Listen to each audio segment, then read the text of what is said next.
Students अस्सलाम वालेकुम students. आज 7th लेक्चर हमारा दोबारा से टेस्टिंग ऑफ हाइपोथेसिस के बारे में है, लेकिन आज हम fundamentals of testing of hypothesis को डिस्कस करेंगे, जिसमें ये होगा कि हमारा जी टेस्ट की भी रिवीजन हो जाएगी और हमारी टी टेस्ट की भी रिवीजन हो जाएगी, और फिर हम ताकि अगले 8th और 9th लेक्चर में प्रोसीड कर जाएंगे अपने एफ टेस्ट को।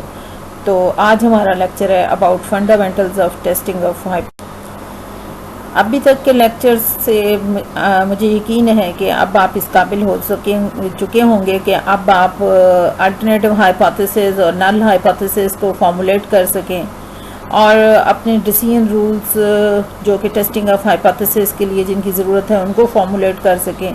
क्रिटिकल वैल्यूज़ को कैसे यूज़ करना है, पी वैल्यू को कैसे यूज़ करना है, आप अब तक उनका इस्तेमाल सीख चुके होंगे और ये भी डिफ्रेंशिएट कर सकते हैं कि टाइप 1 एरर क्या है और टाइप 2 एरर क्या होता है, और उसके साथ साथ 1 टेल टेस्ट और 2 टेल टेस्ट के बारे में भी जान चुके हैं। हम इनको थोड़ा सा ब्रीफ लिखते हैं और फिर अपने न्यूमेरिकल एनालिसिस की तरफ प्रोसीड।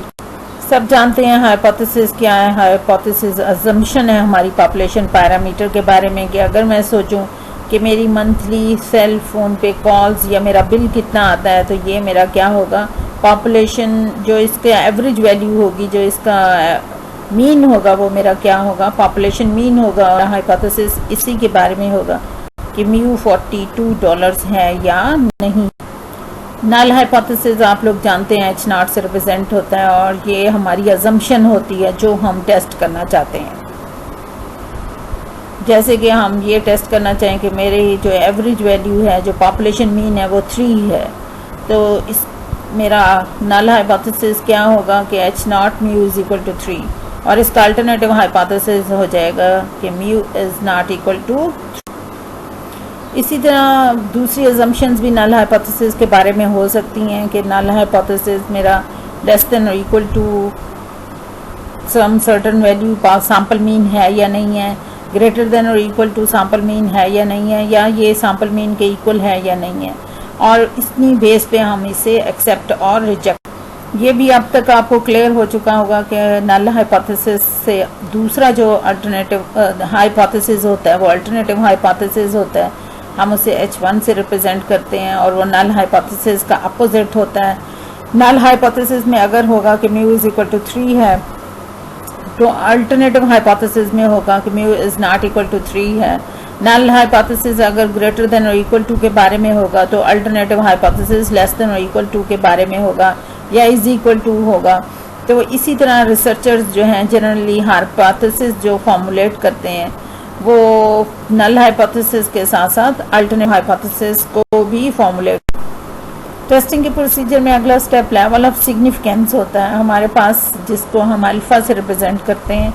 हमारे पास लेवल ऑफ कॉन्फिडेंस होता है, जितने % हम श्योर होते हैं कि हमारा जो सैम्पल एस्टिमेट है या सैम्पल मीन है वो पॉपुलेशन मीन को, पॉपुलेशन पैरामीटर को रिप्रेजेंट करेगा, वो हमारा लेवल ऑफ कॉन्फिडेंस होता है। मोस्टली वो हमारे पास 95% होता है, 90% होता है या 99% होता है। और जो हमारा सर्टन फेयर होता है कि हमारा हाइपोथेसिस रिजेक्ट हो जाएगा, उसे हम लेवल ऑफ सिग्निफिकेंस कहते हैं। उसको अल्फा से रिप्रेजेंट करते हैं और लेवल ऑफ कॉन्फिडेंस बीटा से रिप्रेजेंट करते हैं। तो अगर हमारा बीटा हो 95%, तो हमारा लेवल ऑफ सिग्निफिकेंस अल्फा हो जाएगा 5%, और अगर हमारा लेवल ऑफ कॉन्फिडेंस है 90%, तो हमारा लेवल ऑफ सिग्निफिकेंस हो जाएगा 10%, और हमारा लेवल ऑफ कॉन्फिडेंस 99% है, तो हमारा लेवल ऑफ सिग्निफिकेंस क्या होगा, 1% होगा। तो इसलिए लेवल ऑफ सिग्निफिकेंस को भी रिसर्चर डिफाइन करते हैं, कि अपनी क्रिटिकल वैल्यू को डिफाइन करते हैं कि किस वैल्यू पे आकर हमारा हाइपोथेसिस, उनका नल हाइपोथेसिस जो है वो ट्रू हो सकता है। क्योंकि नल हाइपोथेसिस क्या है, हम पॉसिबल रिजेक्शन के लिए टेस्ट कर रहे होते हैं। तो लेवल ऑफ सिग्निफिकेंस भी हम ये बताते हैं कि इतने % हमें चांसेस लग रहे हैं कि हमारा नल हाइपोथेसिस जो है वो ट्रू हो सकता है। तो टिपिकल वैल्यूज़ उनकी हमारे पास 5% पे 0.05, 10% पे 0.10 और 1% पे 0.01 होती हैं। ये जो डायग्राम्स हैं इनकी मदद से आपको मज़ीद क्लियर हो जाएगा लेवल ऑफ सिग्निफिकेंस भी और 1 टेल्ड और 2 टेल्ड टेस्ट भी। अगर आपके पास लेवल ऑफ सिग्निफिकेंस जो है वो कैसे बेस्ड होता है। आपका नल हाइपोथेसिस है म्यू इज इक्वल टू 3, तो अल्टरनेटिव होगा mu is not equal to 3। तो इस मीन्स कि ये टेस्ट क्या है, आपका टू टेल टेस्ट है। तो अब आपकी जो क्रिटिकल वैल्यू है, रिजेक्शन रीजन है, वो दोनों टेल्स पे लाया करेगी।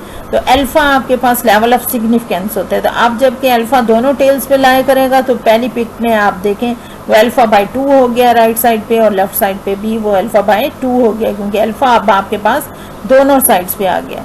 दूसरे केस में देखें कि आपके पास नल हाइपोथेसिस है कि mu is less than equal to 3, तो अल्टरनेटिव हो जाएगा कि म्यू इज ग्रेटर देन 3। तो अब आपके पास जो नल हाइपोथेसिस है वो क्या है, अपर टेल 1 यानी 1 टेल टेस्ट है। और वो कौन सा टेल टेस्ट है, अपर टेल टेस्ट है, क्योंकि वो पॉजिटिव साइड पे है। तो अब आपके पास क्या होगा, लेवल ऑफ सिग्निफिकेंस अल्फा ही रहेगा, वो अल्फा बाय 2 नहीं होगा, क्योंकि वो 1 टेल टेस्ट है। इसी तरह थर्ड सिचुएशन में देखें, अगर म्यू इज नल हाइपोथेसिस हो कि mu greater than equal to 3 है, तो अल्टरनेटिव उसका अपोजिट होगा कि म्यू इज लेस देन 3 है। तो अब आपके पास जो 1 टेल टेस्ट बनेगा वो कौन सा होगा, लोअर टेल टेस्ट होगा, और इसमें आपके पास अल्फा की वैल्यू अल्फा ही रहेगी, उसको अल्फा बाय 2 नहीं करेगा। हम डिसीजन लेने में 2 टाइप्स के एरर्स कमिट करते हैं। आपको पता है टाइप 1 एरर और टाइप 2 एरर। टाइप 1 एरर उस वक्त होता है जब हम ट्रू नल हाइपोथेसिस को रिजेक्ट कर बैठते हैं, और टाइप 2 एरर उस वक्त होता है जब हम फॉल्स नल हाइपोथेसिस को जो कि रिजेक्ट होना चाहिए था उसको एक्सेप्ट कर बैठे। अब तक हम testing of hypothesis concerning the population means पढ़ चुके हैं। वो हमारे पास 2 टाइप्स के हैं। पहला, जब हमारे पास हम पॉपुलेशन मीन को टेस्ट कर रहे हों, तो उस वक्त जब सिग्मा नोन होता है आपके पास, और दूसरी कंडीशन में सिग्मा आपके पास अननोन होता है। जब पैरामीटर्स नोन होते हैं तो आपको पता है कि Z टेस्ट लगाते हैं, और जब पैरामीटर्स अननोन हो तो एस्टिमेटेड स्टैंडर्ड डेविएशन होगी हमारे पास, तो उस वक्त हम आप क्या T टेस्ट यूज